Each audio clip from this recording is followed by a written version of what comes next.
Alright everyone, welcome back to another Star Wars Galaxy. For this video with Fat Phil, we just got two huge kit reveals. I'm already on Bo-Katan's. We're going to cover Bo-Katan. We're also covering Darth Bane, whose kit was just announced as well. So this is huge, and it's something that we've been waiting for. We knew both of these characters were coming, so really awesome to see their kits and character designs. I am super excited. And you notice, I just want to say right now, look at their tags.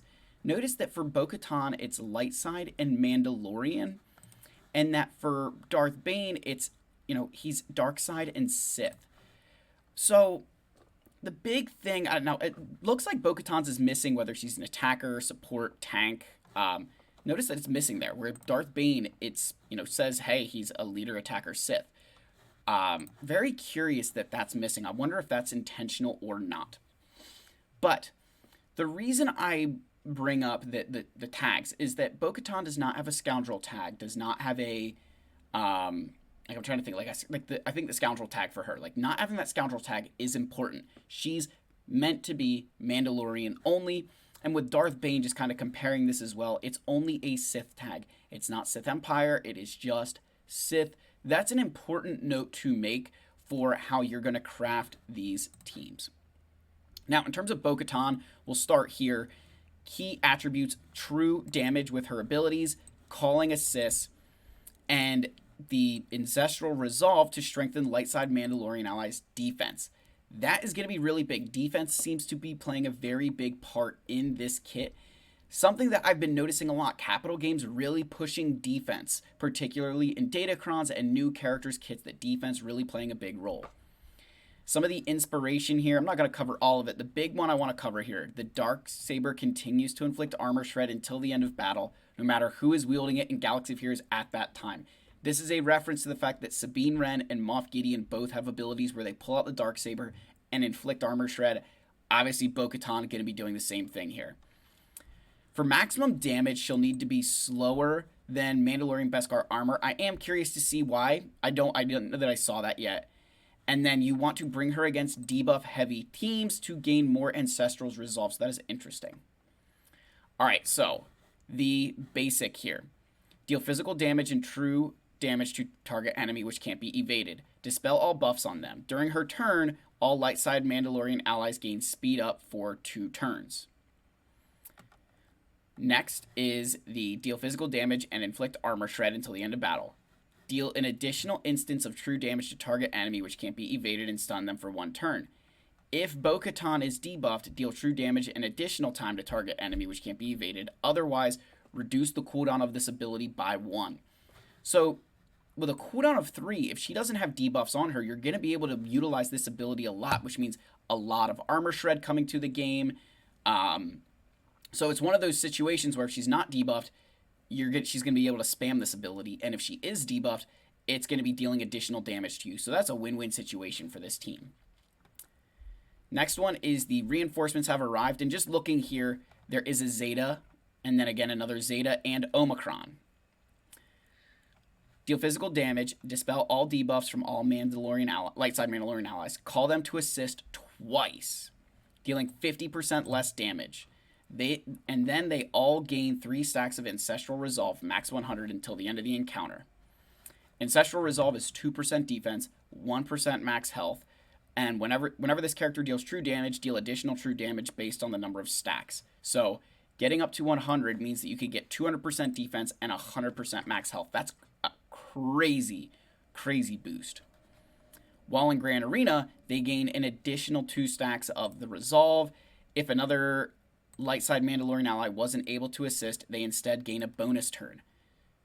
Let that sink in, that if you have days, that means you can't assist. So you're going to be able to get a bonus turn out of that. So think of going up against a character like Lord Vader.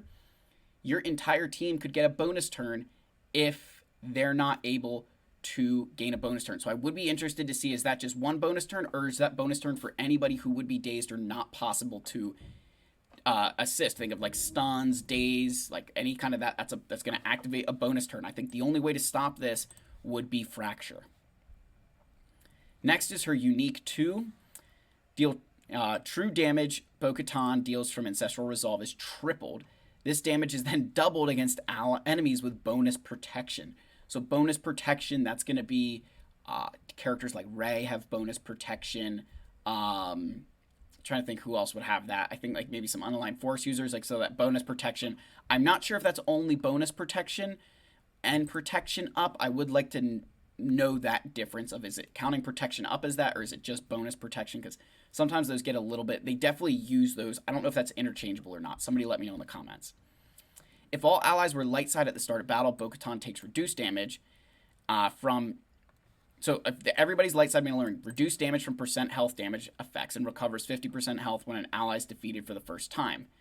She gains 50% defense stacking, max 200% for each debuff on her, and an additional 200% defense stacking for each other light side ally who has not been defeated. So this seems like a character where you're going to want to, you kind of have to kill her team before you can kill her, because she's gaining crazy amounts of defense. Look at this, 200% defense stacking for each light side Mandalorian ally who has not been defeated.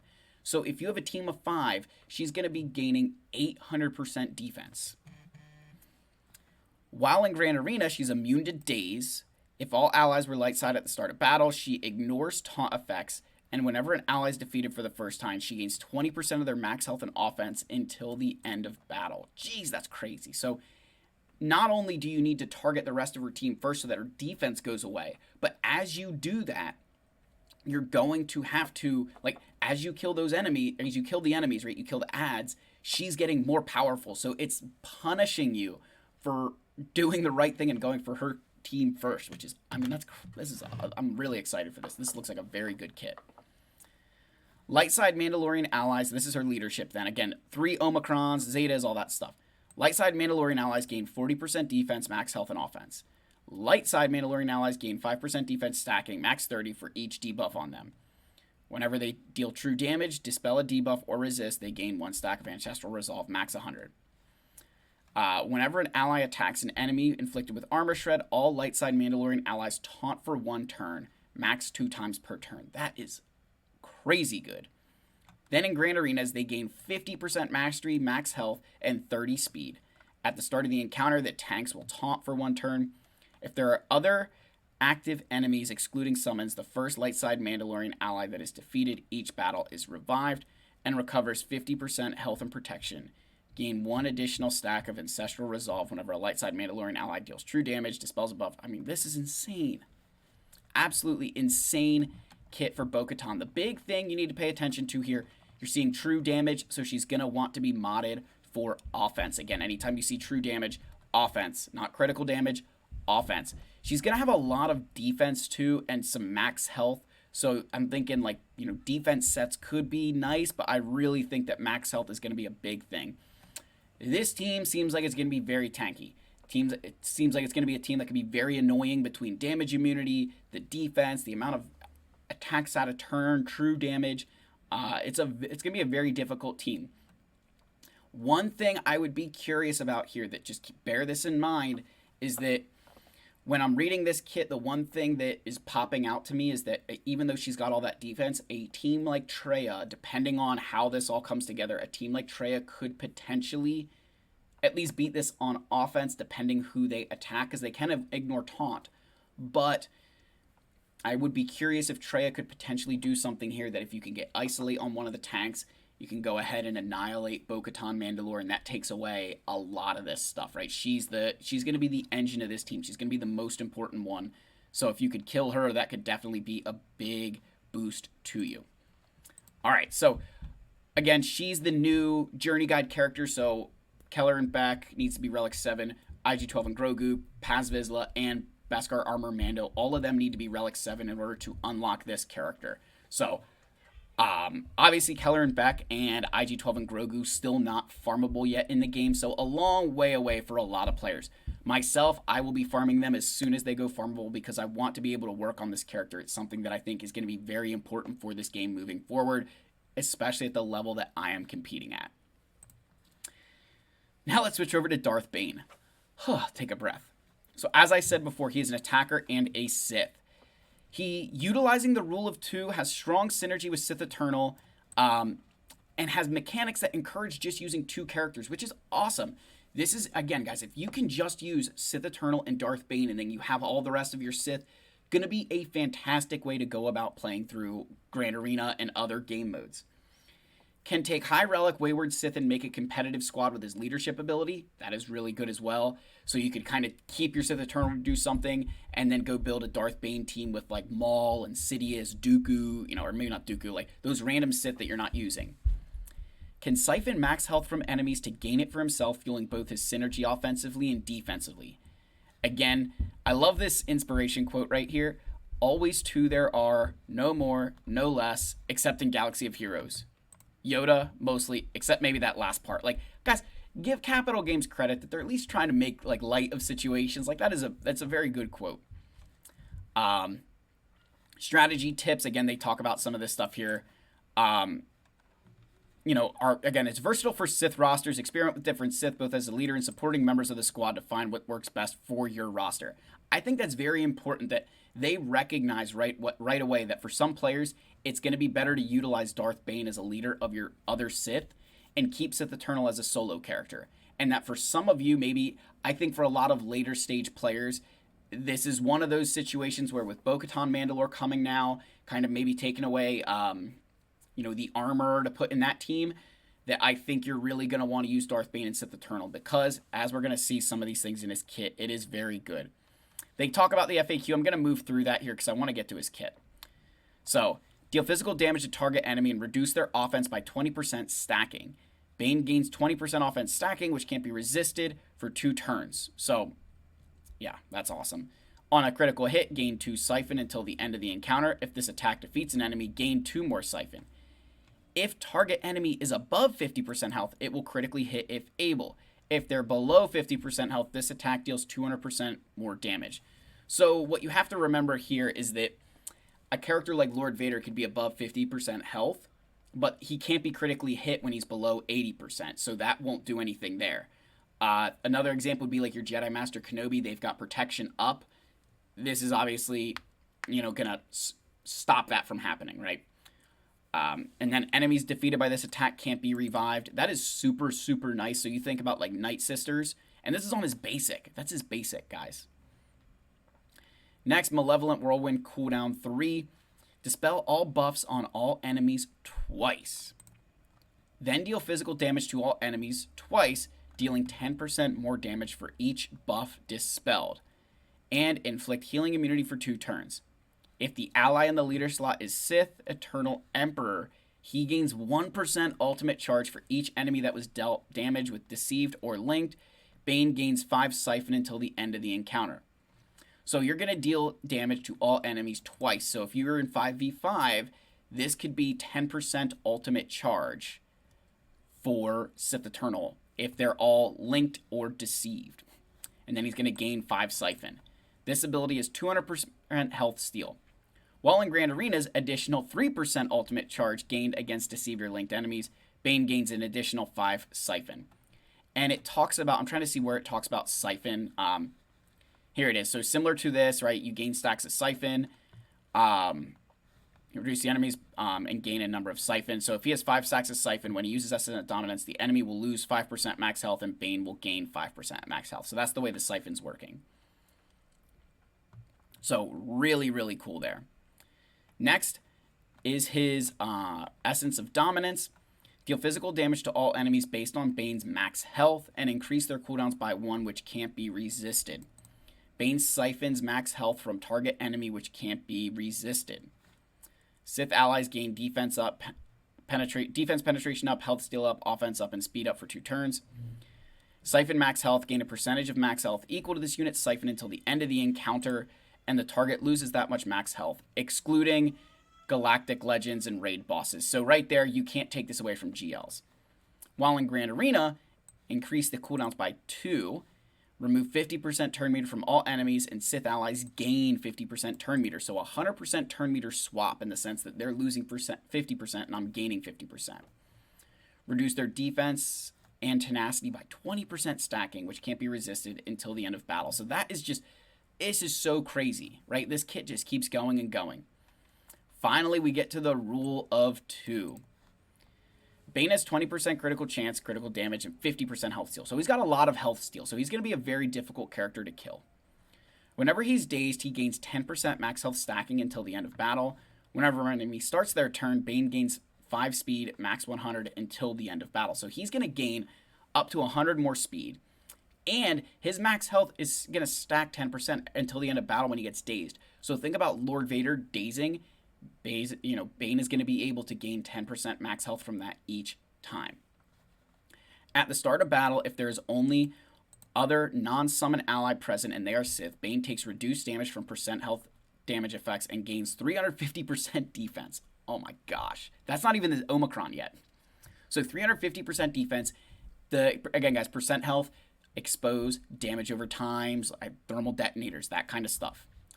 Whenever his other ally gains ultimate charge, they gain an additional 2% ultimate charge, and the following effects occur for Bane and other Sith ally.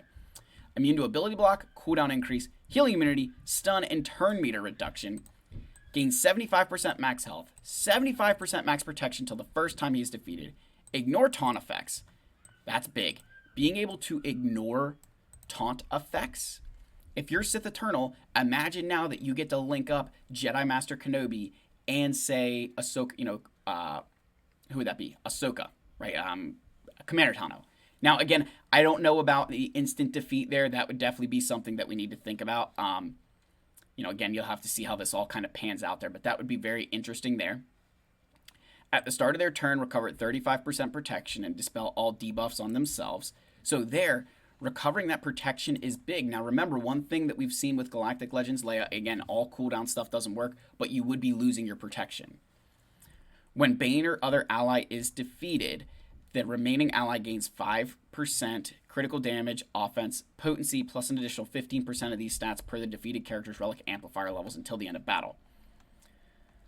At the start of battle, in Grand Arena, he gains 75% mastery, health, and max protection. Whenever the enemy is defeated, Bane gains 10% max health, protection, offense, stacking. So again, he's just ramping constantly. And at the start of battle, he gains 100% turn meter. And that the effects, so like this stuff here, will persist if he is defeated. So again, at the start of battle, it says he gains 100% turn meter. So against Jedi Master Kenobi, and if there's a General Hux First Order team, he will not go first. So this is really, I don't know this is going to work as much against Kenobi, but say a character like Lord Vader, this could absolutely work against here. Leader, only the strong survive. Sith allies have 30% offense, 30 speed, and 30 speed. Sith allies can't be revived. Light side enemies have 10% speed, or minus 10 speed, doubled for Jedi. At the start of battle, allies gain defense up, evasion up, health up for 2 turns. Whenever they're defeated, Bane's cooldowns are reset, and he recovers 50% health and gains 50% turn meter. Jeez. While Bane is active, so I'm curious, is this... Okay, it's just a Zeta. So while he's active, at the end of each of his turns, the weakest other Sith takes damage equal to 15% of his max health, and Bane gains 5% max health for each other Sith ally for the rest of battle. Oh my gosh. So he's going to be gaining a crazy amount of max health if you're in 5v5. The first time each other non-Galactic Legends Sith ally above 30% health would be reduced to 30% or less, they're granted a bonus turn and defeated at the start of that bonus turn. Then Bane gains 5% max health, protection, offense, and 5 speed, and an additional 5% max health, max protection, and offense, and 5 speed for each relic amplifier level that defeated Sith ally had. So, oh my gosh. I mean, this is insane. So, if you have a character like think of Sith Assassin at Relic 5. So he's going to gain 5% health, protection, offense, speed, right? So then he's going to gain 25 more max health, protection, offense, and 25 speed on a Relic 5 character. That is unbelievably amazing. This is a huge, huge character kit in Galaxy of Heroes. I am very curious to see how he's going to impact the game in terms of, is he better to use with Sith Eternal, better to use with Sith, because I think both instances would be really good. I think it's honestly going to come down to what you need your Sith Eternal to do. I have a feeling this could be a character that is going to allow Sith Eternal to beat Lord Vader.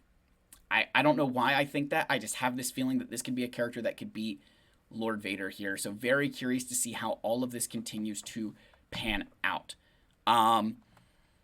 He's got so, like, now the thing is, he is immune to ability block, cooldown increased, healing immunity, and stun, right? And the other one is too. So Sith Eternal himself, none of that can happen. And so the only thing I'd say against Kenobi that makes me nervous is that Commander Tano potentially is going to be able to just force leap this dude if that's like, that's the one thing I'm curious about. I didn't see where it says that he's immune to instant defeat abilities, right? Like Sith Eternal would gain stuff, and I guess all of these things would be, yeah. So all of this stuff would continue to persist. So Sith Eternal, so you could use Bane just with Sith Eternal, and he might still be able to beat that Kenobi team. It'd be very close because he wouldn't be healing, he'd be immune to any healing immunity, ability block, cooldown increase. So yeah, I wonder if using Bane with Sith Eternal now, a 2v1, you could potentially beat Jedi Master Kenobi here. Just looking at the max health, the protection gains, and as long as you've got this Omicron, I definitely think that could happen. I'd be curious to see that. That's kind of what I'm looking at. I think this is finally Sith Eternal being able to beat Kenobi. I think he could beat Lord Vader. One thing to note here, I know this is a longer video, guys. Keep in mind, while Bane has this Sith tag, and especially in the one kit here, it says, where is it at? Hold on. Because I wanted to make sure I called it out. If there's only one other non-summon there, Sith, Bane takes reduced damage from all this stuff. Whenever his other ally gains ultimate charge, they gain 2% ultimate charge and the following effects occur. This does not say it needs to be Sith Eternal. There is a chance you could use him with Lord Vader. There's a chance. I'll say this. The one thing I'll say here, like, you potentially could use him with Lord Vader and give Lord Vader a bunch of extra stuff. Particularly, him being able to ignore taunt effects would be huge. Because a lot of times the way that teams can beat Lord Vader is that he can't ignore taunt. He can't get around that taunt. And that's a big problem for Lord Vader. He just gets stuck behind whoever is taunting. The one caveat I will make here is that this is a lot of stuff. I mean, it could be very good for Lord Vader. Because like the more I read this, the Lord Vader being immune to ability block, cooldown increase, healing immunity, turn meter reduction, gaining all this stuff, like that could be really good for Lord Vader. Particularly if there's like health steal datacrons going on. That could be really dangerous against Lord Vader. This could be very dangerous against Lord Vader. Because again, the one thing I would say here is that while it says healing immunity, it does not say stun. So remember, healing immunity and stun are two different. There's stun, shock. Shocked would keep Lord Vader from gaining any health back. But remember, when Lord Vader enters ultimate, he's immune to both healing immunity and shock. But it does give you that chance that Sith Eternal, like depending if you do use Bane and Lord Vader together, I'd be very curious to see how this kind of plays out again in that fight. Because Lord Vader, outside of the ultimate, he wouldn't be immune to the shock that Sith Eternal would be dealing. So yeah, guys, I'm just trying to cover, this stuff. I normally don't do this. I normally let Arnold do it, but I was really excited for these two kits. Two things I really, really think I need to be starting to save for Bane. That's going to be a big thing I've got to do here. So I've got to get like one more Zeta for Baby Cal, and then it's all about saving resources for Darth Bane in the coming months, because he, I think, is going to be a big, big character coming to Galaxy of Heroes. Very curious to see. Again, if you remember, he is the Conquest unit coming up. So make sure that you're preparing for that any way you can, guys. But that's the end of the video. Like, subscribe, comment. I love all you. May the Force be with you, and I'll see you in the next one. Cheers.